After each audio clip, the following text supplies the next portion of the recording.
नमस्कार दोस्तों, जय हिंद, वंदे मातरम। मैं आपके साथ जयसवाल सर। आप सभी का स्वागत अभिनंदन है। बाल विकास के मॉडल पेपर नंबर 9 की बात करेंगे, प्रैक्टिस पेपर नंबर 9 की बात करेंगे। इसके पहले आपके सिलेबस के अकॉर्डिंग, आपके एग्जाम पैटर्न के अकॉर्डिंग, संभावित प्रश्न के अकॉर्डिंग और मॉडरेट क्वेश्चन के अकॉर्डिंग जो है बाल विकास के practice paper, model paper 8 paper हम कंप्लीट कर चुके हैं, जिसका आई बटन पे आपको लिंक दे दी जाएगा। सभी आपके मॉडल पेपर, प्रैक्टिस पेपर चल रहे हैं आपके सिलेबस के अकॉर्डिंग सभी सब्जेक्ट के, जिसका लिंक आपको मिल जाएगा। और बात करेंगे इस प्रैक्टिस पेपर, इस मॉडल पेपर की, इसमें भी हम 30 महत्वपूर्ण लाजवाब क्वेश्चन करेंगे। संभावित प्रश्न रहेंगे आपके एग्जाम के दृष्टि से। और एग्ज़ाम के पहले बाल विकास में 25 प्लस का स्कोर करना है, तो ये प्रैक्टिस पेपर, मॉडल पेपर बहुत ही इम्पोर्टेंट होता है हमारी तैयारी चेक करने का। तो चलिए शुरुआत करते हैं पहले प्रश्न के साथ। और इस प्रैक्टिस पेपर, इस मॉडल पेपर में 30 में से जितना भी आप लोगों को फीडबैक हो नीचे कमेंट बॉक्स में अवश्य बताइएगा। चलिए शुरुआत करते हैं। पहला प्रश्न आप लोगों के स्क्रीन पर है। प्रेरणा का वही संबंध उपलब्धि से है जो अधिगम का तर्क से है, बोध से है, चिंतन से है या विवेक से है। सभी कमेंट कीजिएगा। फटाफट ये 30 प्रश्न करेंगे। तो प्रेरणा का वही संबंध उपलब्धि से है जो अधिगम का किससे होता है, चिंतन से होता है कि बोध से होगा। सभी कमेंट कीजिएगा कौन सा ऑप्शन सही हो जाएगा। तो दोस्तों यहाँ पे आप लोगों का राइट ऑप्शन क्या हो जाएगा, हम बात करेंगे बोध की। बोध वाला ऑप्शन आप लोगों का सही हो जाएगा। आइए बात करते हैं दूसरे प्रश्न की, जो आप लोगों के स्क्रीन पर है। थांडाई के व्यक्तित्व के वर्गीकरण का आधार है शारीरिक गठन और शक्ल सूरत, रचनात्मकता और मौलिकता की बात कर रहे हैं, समायोजन और बुद्धि की बात कर रहे हैं, चिंतन और कल्पना की बात कर रहे हैं। तो थांडाई के व्यक्तित्व के वर्गीकरण का जो आधार है वह साथियों चिंतन और कल्पना हो जाएगा। D option is the right answer, correct answer हो जाएगा। आइए बात करते हैं अगले प्रश्न की, तीसरे प्रश्न की। निम्नलिखित में से कौन सा भूलने का सिद्धांत है? प्रतिस्पर्धात्मक अवरोध, प्रतीपकारी अवरोध, प्रतिबोधित अवरोध की बात करेंगे या प्रतिच्छायित अवरोध की बात करेंगे। प्रत्येक भाई बहन शिक्षक बंधु जिनका सपना है अध्यापक अध्यापिका बनना, नीचे कमेंट बॉक्स में अवश्य अपना अपना स्कोर और अपना अपना कमेंट बताना है। प्रत्येक भाई बहन शिक्षक बंधु का कमेंट, फीडबैक सर्वोपरि सर्वमान है। तो कौन सा जो है बोलने का सिद्धांत हो जाएगा? तो प्रतीपकारी अवरोध जो होता है यह बोलने का सिद्धांत की बात करेंगे। चौथा प्रश्न क्या दिया गया है कि निम्नलिखित में से मानसिक विकार के लक्षणों को सभी दर्शाते हैं सिवाय भग्नाशा के, सिवाय तनाव के, संबंध के या चिंतन की बात करेंगे। कौन सा ऑप्शन सही होगा? सभी यहाँ पे कमेंट करेंगे, फीडबैक करेंगे। तो इनमें से जो मानसिक विकार के लक्षणों को सभी दर्शाते हैं सिवाय संबंध के, बाकी भग्नाशा, तनाव, चिंता, इन तीनों को मानसिक विकार के लक्षणों से दर्शाते हैं, लेकिन हम संबंध का यहाँ पे नहीं दर्शाते हैं क्योंकि लक्षण की बात करते हैं। ठीक है, तो सी ऑप्शन हमारा सही हो जाएगा। अगला प्रश्न क्या दिया गया, ध्यानपूर्वक यहाँ पे फीडबैक कीजिएगा। पांचवा प्रश्न जो है आप लोगों के स्क्रीन पर दिया गया है।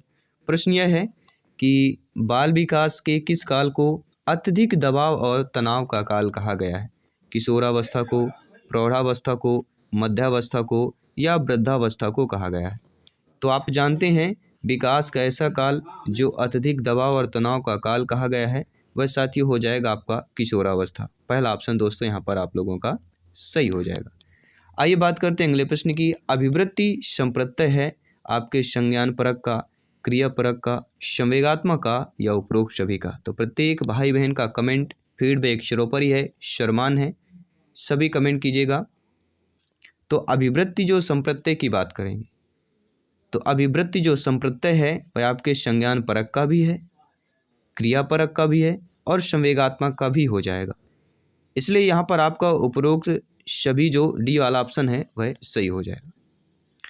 आइए बात करते हैं अगले प्रश्न की। मनोवैज्ञानिकों के अनुसार बुद्धि सीखने की क्षमता है, अमूर्त चिंतन की योग्यता है, या तो ए और बी है या ए व बी दोनों की बात करेंगे। तो मनोवैज्ञानिकों के अनुसार जो बुद्धि कहलाती है वह आपकी सीखने की क्षमता है और अमूर्त चिंतन की योग्यता। ए और बी यहाँ पे दोनों हो जाएंगे। डी ऑप्शन आप लोगों का सही हो जाएगा। आइए बात करते हैं अगले प्रश्न की। अध्यापन के समय अध्यापक को निम्नलिखित में से किसका सर्वाधिक ध्यान रखना चाहिए? विषय वस्तु का, विद्यार्थी की आयु का, व्यक्तित्व विभिन्नता का या विद्यार्थियों की पारिवारिक पृष्ठभूमि की बात करेंगे। तो आप जानते समझते हैं कि अध्यापन के समय अध्यापक को निम्नलिखित में से किसका सर्वाधिक ध्यान रखना चाहिए? तो व्यक्तित्व भिन्नता का जो है सर्वाधिक ध्यान रखना चाहिए, क्योंकि सभी बच्चों में देखिए अलग अलग योग्यताएं होती हैं, अलग अलग एक सीखने के भी एक स्तर भी होता है। तो एक अध्यापन के समय जो है एक शिक्षक, शिक्षिका, अध्यापक, अध्यापिका को किसका सर्वाधिक ध्यान देना है? व्यक्तित्व विभिन्नता का जो है सर्वाधिक ध्यान देना है। अगला प्रश्न क्या दिया गया है? स्क्रीन पर प्रश्न दिया गया है। 9वां नंबर प्रश्न आप लोगों की स्क्रीन पर है। साथियों, पावलोव के सिद्धांत को कंप्यूटर स्टिमुलेशन द्वारा कौन सी मशीन बताती है? होमफेन मशीन बताती है, कोफा मशीन बताती है, स्टिमुलेशन मशीन बताती है, या उपरोक्त में से कोई नहीं। बेहतरीन ऑप्शंस दिए गए हैं, सभी कमेंट कीजिएगा। और हमारी जो तैयारी चल रही है, आउट ऑफ 150 में से 125 प्लस का स्कोर प्राप्त करना है, सिलेक्शन प्राप्त करना है। तो चलिए साथियों, सभी आपका कमेंट आ चुका है। प्रत्येक प्रश्न के लिए हम 5 सेकंड का आपके लिए वक्त देते हैं, आप लोग भी सोच सकें और कमेंट बॉक्स में अपना अपना स्कोर बता सकें। तो पावलोव के सिद्धांत को कंप्यूटर स्टिमुलेशन द्वारा कौन सी मशीन बताती है? वह हो जाएगा होमफेन मशीन की बात करेंगे। पहला ऑप्शन दोस्तों यहाँ पर आप लोगों का सही हो जाएगा। देखो, सुनो और बोलो किस विधि पर आधारित है? संश्लेषण, आगमनात्मक, प्रदर्शन या विश्लेषण की बात करेंगे। तो आप जानते हैं कि देखो, सुनो और बोलो जो है किस विधि पर आधारित है? तो यह होती है प्रदर्शन, क्योंकि देखना भी है, सुनना भी है और वहाँ पे भी बोलना भी है। तो प्रदर्शन में ये सारी चीज़ें भी आती हैं, देखता भी जाता है, सुना भी जाता है और बोला भी जाता है। तो यहाँ पे आपके प्रदर्शन C option is the right answer, correct answer हो जाएगा। अगला प्रश्न क्या दिया गया है? निम्न में से कौन जो है अधिगमकर्ता को अधिक स्वतंत्रता देता है? संरचनावाद देता है, क्रियाशीलतावाद देता है, व्यवहारवाद देता है, या सृजनशीलतावाद की बात करेंगे। सभी कमेंट कीजिएगा, फीडबैक कीजिएगा। सभी प्यारे मित्र, शिक्षक बंधु, भाई बहन, गृहिणी जिनका सपना है गवर्नमेंट टीचर बनना, अध्यापक अध्यापिका बनना, जायसवाल सर आप सभी का स्वागत अभिनंदन करते हैं। तो कौन जो है अधिगमकर्ता को अधिक स्वतंत्रता देता है? देखिए, अधिक स्वतंत्रता की बात करेंगे। स्वतंत्रता तो देते हैं, लेकिन अधिक स्वतंत्रता जो देता है वह सृजनशीलतावाद है। जी हाँ, अधिगमकर्ता को जो है अधिक स्वतंत्रता कौन देता है? सृजनशीलतावाद की बात करेंगे। डी ऑप्शन सही हो जाएगा। कई सारे व्यवहारवाद भी कर देते, तो यहाँ पे आपका व्यवहारवाद सही नहीं होगा। अगला प्रश्न है, निम्न में से स्मरण करने की कौन सी विधि है? मिश्रित, विचार सहचर विधि, ए व बी दोनों, या इनमें से कोई नहीं। तो राइट ऑप्शन क्या हो जाएगा दोस्तों? तो स्मरण करने की जो विधि कहलाती है वह हमारी मिश्रित, विचार सहचर दोनों विधियां कहलाती हैं। इसलिए जो सी ऑप्शन दिया है कि ए व बी दोनों वाला हमारा सही हो जाएगा। अगला प्रश्न क्या दिया गया? स्क्रीन पर प्रश्न दिया गया है कि पावलोव ने सीखने के अनुबंधन प्रतिक्रिया सिद्धांत का प्रतिपादन पर प्रयोग करके किया था। तो ईपी पावलोव की जब भी बात की जाती है, तो हमने कल आपको पावलोव से संबंधित महत्वपूर्ण बातें भी बताई थी कि ईपी पावलोव अधिगम के सिद्धांत के नाम से जाने जाते हैं। और इसमें दो चीज़ें को याद रखना है। अनुक्रिया यहाँ पे क्या क्या होती है इनके सिद्धांत पर? उद्दीपक और अनुबंधन। क्रिया करके प्राणी जो है किसी लक्षण या उद्दीपक को प्राप्त करता है, उसे अनुबंधन कहते हैं। और इनको हम बता चुके हैं, 1904 में जो है नोबेल पुरस्कार मिला था। किस ग्रंथि पर मिला था? तो लार ग्रंथि पर इनको जो है नोबेल पुरस्कार मिला। और किस पर प्रयोग कर मिला था? कुत्ते पर प्रयोग करने पर मिला था। और कई बार पूछा जाता है कि आपके अनुबंधन के जनक कौन हैं? कई बार पूछा गया है, ठीक है। तो आपके जो अनुबंधन के जनक कहलाते हैं वह हमारे कौन से हैं? तो अनुबंधन के जनक आपके ईपी पावलोव ही हैं। और कई बार पूछा जाता है ईपी पावलोव कहाँ के वैज्ञानिक है? तो रूसी वैज्ञानिक है, रूस के वैज्ञानिक थे। 1904 में नोबेल पुरस्कार मिला। कुत्ते पर इन्होंने प्रयोग किया था।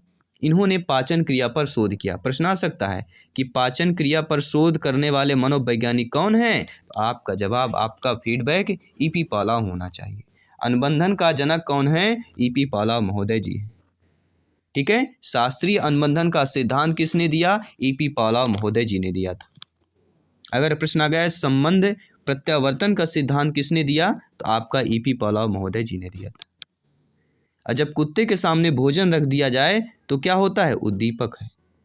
जैसे भोजन रखा तो कुत्ते ने लार की क्या होती है? वृद्धि होती है, लार टपकाने लगता है। इन्होंने कुत्ते को रस्सी से बांध दिया था। प्रश्न आ सकता है कि ईपी पहलवान ने कुत्ते को किससे बांधा था? रस्सी से, तार से, ठीक है, कोई भी अन्य ऑप्शन से, जूट से बांधा था। तो यहाँ पर रस्सी option is the right answer, correct answer हो जाएगा। देखिए प्रश्न को घुमाना तो कोई भी ऑप्शन दे दिया जा सकता है, लेकिन अगर आपने कंसेप्ट पढ़ा है, ठीक है। चलिए बात करते हैं अगले प्रश्न की। सीखने की वक्र की बात करेंगे। सीखने के वक्र सीखने की प्रगति के सूचक हैं, सीखने की मौलिकता के सूचक हैं, सीखने के गत्यात्मक स्वरूप के सूचक हैं, या रुचि की बात करेंगे, या काफ़ी सारे यहाँ पे ऑप्शंस मिसप्रिंट हुए हैं, ठीक है। यहाँ पे जो रुचि होगा यहाँ पे गलत आ गए ऑप्शंस, ठीक है, ध्यान दीजिएगा। तो सीखने का जो वक्र कहलाता है वह हमारा सीखने के प्रगति का सूचक ही होता है। पहला ऑप्शन यहाँ पर सही हो जाएगा। आई होप सभी प्यारे मित्र अच्छे तरीके से प्रत्येक प्रश्न का फीडबैक कर पा रहे हैं, कमेंट बॉक्स में अपना अपना स्कोर कर पा रहे हैं। बात करेंगे अगले प्रश्न की। उत्सुकता परीक्षण निम्न में से किसका घटक है? तो आप जानते हैं, समझते हैं, ज्ञानी सर्वज्ञ व्याख्याता हैं, भावी अध्यापक अध्यापिकाएं हैं कि उत्सुकता परीक्षण जो है सृजनात्मकता का घटक है, अभिप्रेरण का है, रुचि का है, या बुद्धि का हो जाएगा। मेरे सभी प्यारे प्यारे भाइयों की प्यारी प्यारी बहनें जिनका सपना है अध्यापक अध्यापिका बनना, सभी कमेंट कीजिएगा। उत्सुकता परीक्षण में किसका घटक होता है जानते हैं? हम बात करेंगे सृजनात्मकता में। देखिए जब भी सृजनात्मकता होती, सृजन होता, क्रिएटिविटी होती, उत्सुकता अपने आप आती है। पहला ऑप्शन यहाँ पर सही हो जाएगा। अगला प्रश्न है, निम्न में से कौन जो है सृजनात्मकता से संबंधित आपका नहीं है? मौलिकता, प्रवाह, मितव्ययिता, उपयोगिता। तो आप जानते हैं यह प्रश्न आ चुका है, रिपीटेड प्रश्न है कि सृजनात्मकता से संबंधित देखिए मौलिकता है, प्रवाह है और उपयोगिता है, लेकिन मितव्ययिता जो है यह सृजनात्मकता से संबंधित नहीं होगा, क्योंकि सृजन एक पॉजिटिव शब्द है, सकारात्मक शब्द है, लेकिन मितव्ययिता यहाँ पे नेगेटिव की बात कर देता है। तो नेगेटिव और पॉजिटिव का कभी मेल नहीं होता, क्योंकि ये विपरीतार्थक वाले विपरीत शब्द आए हमें। गैगने निम्न में से किससे संबंधित है? अधिगम का श्रेणी क्रम, अधिगम का सिद्धांत, अधिगम का मूल्यांकन, अधिगम का प्रबंधन। यह बहुत ही इंपॉर्टेंट प्रश्न है, संभावित प्रश्न यह है, और यह प्रश्न शायद हम दोबारा भी रिपीट कर रहे हैं आपके टोटल 9वें प्रैक्टिस पेपर मॉडल पेपर पर। तो गैगने जो है निम्न में से किससे संबंधित है? अधिगम के श्रेणी क्रम। जब भी श्रेणी क्रम का नाम आए तो गैगने की बात करेंगे। अगला प्रश्न है, बुद्धि लब्धि के संबंध में जो है क्या सत्य दिया गया है? कि बौद्धिक आयु से व्युत्क्रमी संबंधी, कालानुक्रमिक आयु से प्रत्यक्षतः संबंधित, कालानुक्रमिक आयु से व्युत्क्रमी संबंधित, या बौद्धिक तथा कालानुक्रमिक आयु दोनों से प्रत्यक्षतः संबंधित हो जाएगा। तो बुद्धि लब्धि के संबंध में जो सत्य दिया गया है वह कालानुक्रमिक आयु से व्युत्क्रमी संबंधित। C option is the right answer, correct answer हो जाएगा। अगला प्रश्न है, 16 पीएफ परीक्षण सभी लोग प्रचलित होंगे। तो 16 पीएफ का प्रयोग किसके मापन हेतु किया जाता है? सृजनात्मकता के मापन हेतु, अभिरुचि के मापन हेतु, व्यक्तित्व के मापन हेतु किया जाता है, या दबाव के मापन हेतु किया जाता है? सभी कमेंट कीजिएगा। प्रत्येक प्रश्न पर हम 5 से 10 सेकंड का आपके लिए वक्त दे रहे हैं, क्योंकि आपका कमेंट, आपका फीडबैक सर्वोपरि है, सम्मान है प्रत्येक शिक्षक बंधु भाई बहन का, जिनका सपना है अध्यापक अध्यापिका बनना, टीटी एग्जाम को क्रैक करना। तो 16 पीएफ परीक्षण की जब भी बात की जाती है, आप सभी को पता होगा, हम व्यक्तित्व की बात करेंगे। तो किसके मापन हेतु? व्यक्तित्व मापन हेतु यह परीक्षण किया जाता है। अगला प्रश्न क्या दिया गया है? बुद्धि का तरल मोजेक मॉडल किसने दिया था? जीन पियाजे जी ने, गिलफोर्ड ने, कैटल ने, स्पीयरमैन ने। तो आप जानते हैं जब भी तरल मोजेक मॉडल की बात की जाती है, किसकी बात की जाती है? जब भी जो है आपके तरल मोजेक मॉडल की बात की जाती है तो नाम किसका आ जाता है? आप जानते हैं कैटल महोदय जी का नाम आ जाता है। C option is the right answer, यहाँ पर करेक्ट आंसर हो जाए। अगला प्रश्न क्या दिया गया है? आप लोगों के स्क्रीन पर प्रश्न दिया गया है कि निम्न में से कौन सा लक्षण जो है किसी मापक उपकरण के लिए सर्वाधिक वांछनीय दिया गया है? ठीक है, यहाँ पे क्या पूछा जा रहा है? सर्वाधिक जो है वांछनीय की बात कर रहे हैं। तो ऐसा लक्षण जो किसी मापक उपकरण के लिए सर्वाधिक वांछनीय हो वह विश्वसनीयता, वैधता, वस्तुनिष्ठता या मानक हो जाएगा। तो ऐसा लक्षण जो किसी मापक उपकरण के लिए सर्वाधिक वांछनीय है वह हमारा क्या हो जाता है? हम बात करेंगे विश्वसनीयता की। यहाँ पे पहला ऑप्शन दोस्तों सही हो जाएगा। आइए बात करते हैं अगले प्रश्न की। 21 प्रश्न कंप्लीट कर चुके हैं, 9 प्रश्न और करेंगे, इस प्रैक्टिस पेपर मॉडल पेपर को कंप्लीट करेंगे। अगला प्रश्न है, शिक्षा का अधिकार अधिनियम कब लागू हुआ? 1 अप्रैल 2009 को, 1 जुलाई 2010 को, 1 अप्रैल 2010 को या 1 जुलाई 2009 को लागू होगा। देखिए आरटी एक्ट की बात करेंगे कि 2009 से नाम से जाना जाता है, लेकिन लागू की बात करेंगे तो शिक्षा अधिकार अधिनियम जो लागू हुआ था वह 2010 में हुआ था। और किस तारीख को हुआ था? 1 जुलाई 2010 को शिक्षा का अधिकार अधिनियम लागू हुआ था, ये आपको ध्यान देना। ठीक है, आइए बात करते हैं अगले प्रश्न की। व्यवहार में होने वाले स्थायी परिवर्तन जो अभ्यास के कारण होते हैं उनको सीखना कहा जाता है, सोचना कहा जाता है, क्रिया करना कहा जाता है या कल्पना करना कहा जाता है। तो राइट ऑप्शन यहाँ पे क्या हो जाएगा? सभी मित्र, सभी भावी अध्यापक अध्यापिकाएं यहाँ पे कमेंट करेंगे, फीडबैक करेंगे कि व्यवहार में होने वाले स्थायी परिवर्तन जो अभ्यास के कारण होते हैं उनको ही क्या कहा जाता है साथियों? उनको ही सीखना कहा जाता है। यहाँ पे आप लोगों का पहला ऑप्शन जो दिया गया है वह सही हो जाएगा। आई होप सभी प्यारे मित्र अच्छे तरीके से समझ पा रहे होंगे। आइए बात कर लेते हैं अगले प्रश्न की। निम्न में से कौन सा कारक स्मृति से संबंधित नहीं है? पहचान, धारण, पुनर्स्मरण या अनुभूति की बात करेंगे। तो आप जानते हैं ऐसा कारक जो स्मृति से संबंधित नहीं। देखिए पहचान जो होती है वह स्मृति से संबंधित नहीं होती। क्या यहाँ पे सही दिया गया है? आपके अकॉर्डिंग इस प्रश्न का क्या होगा? सी-टेट ने यहाँ पे पहचान को माना है। आप कौन सा ऑप्शन मान रहे हैं? नीचे कमेंट बॉक्स में अपना अपना फीडबैक अवश्य बताइएगा, क्योंकि आप शिक्षक बंधु हैं, भावी अध्यापक अध्यापिकाएं हैं, ज्ञानी सर्वज्ञ व्याख्याता हैं, तो आपका कमेंट, आपका फीडबैक सर्वोपरि है, सम्मान है। कौन सा कारक जो है स्मृति से संबंधित आपका नहीं होगा? आइए बात करते हैं अगले प्रश्न की। स्किनर महोदय जो है किस संप्रदाय के समर्थक थे? सज्जनवादी संप्रदाय के समर्थक थे, व्यवहारवादी संप्रदाय के समर्थक थे, संज्ञानवादी संप्रदाय के समर्थक थे, ये सत्तावादी संप्रदाय के समर्थक थे? सभी कमेंट कीजिएगा। तो स्किनर महोदय की बात करेंगे, कोहलबर्ग की बात करेंगे, जीन पियाजे जी की बात करेंगे, ईपी पावलोव की बात करेंगे, थार्डनाई की बात करेंगे।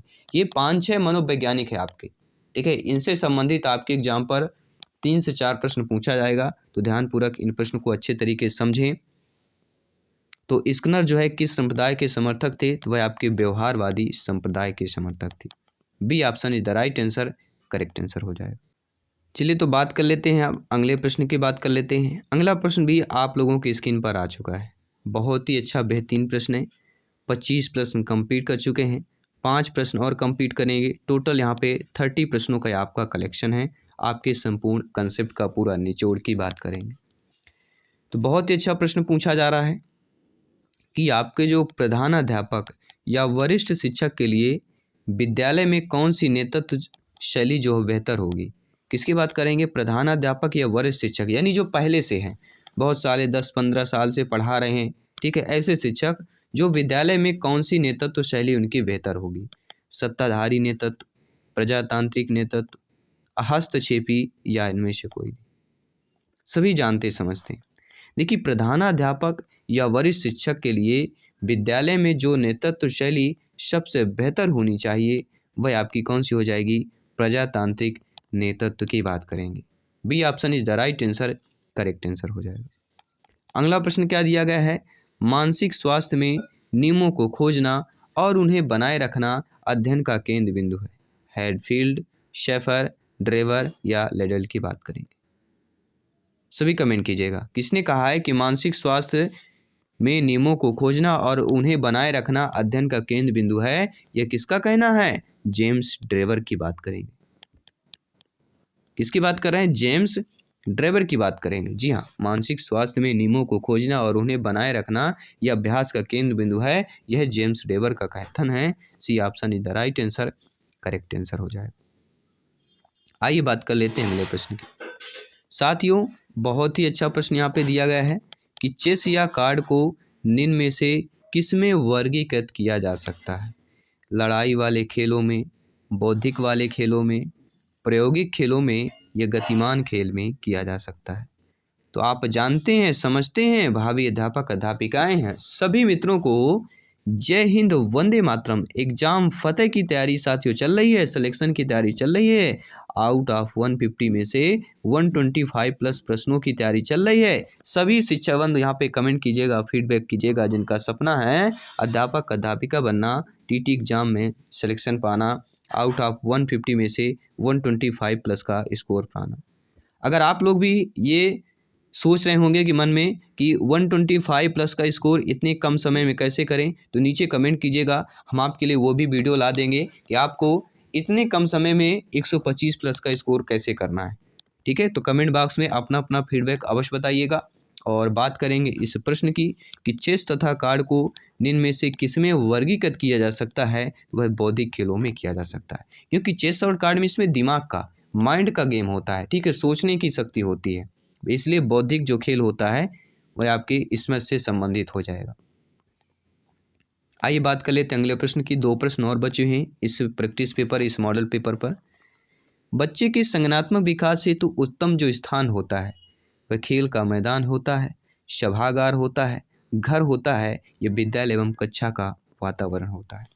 तो बच्चे के संज्ञानात्मक विकास हेतु जो उत्तम स्थान होता है साथियों, वह विद्यालय एवं कक्षा का वातावरण होता है। क्योंकि संज्ञानात्मक विकास की बात करेंगे और संज्ञानात्मक का नाम आ गया तो जीन पियाजे जी का नाम आ ही जाता है। क्योंकि जीन पियाजे जी ने 4 अवस्थाएं बताई थी। पहली है संवेदी गामक अवस्था, जो जन्म से लेकर 2 वर्ष तक अवस्था है। दूसरी अवस्था 2 से 7 वर्ष पूर्व संक्रियात्मक अवस्था है। तीसरी अवस्था 7 से लेकर 11 वर्ष तक अमूर्त संक्रियात्मक अवस्था है। और चौथी 11 से 15 या 11 से आगे औपचारिक या अमूर्त अवस्था की बात करेंगे। तो बच्चे के संज्ञानात्मक विकास हेतु जो उत्तम स्थान होगा वह विद्यालय एवं कक्षा का वातावरण हो जाएगा। और इस प्रैक्टिस पेपर का 30वां प्रश्न है कि कौशल को सीखने में पहली अवस्था होती है प्रेरणा की, अनुकरण की, नकल की, बोलने की। सभी कमेंट कीजिएगा। मॉडरेट क्वेश्चन है, समझिएगा ध्यानपूर्वक और फीडबैक भी कीजिएगा। देखिए हम किसकी बात कर रहे हैं।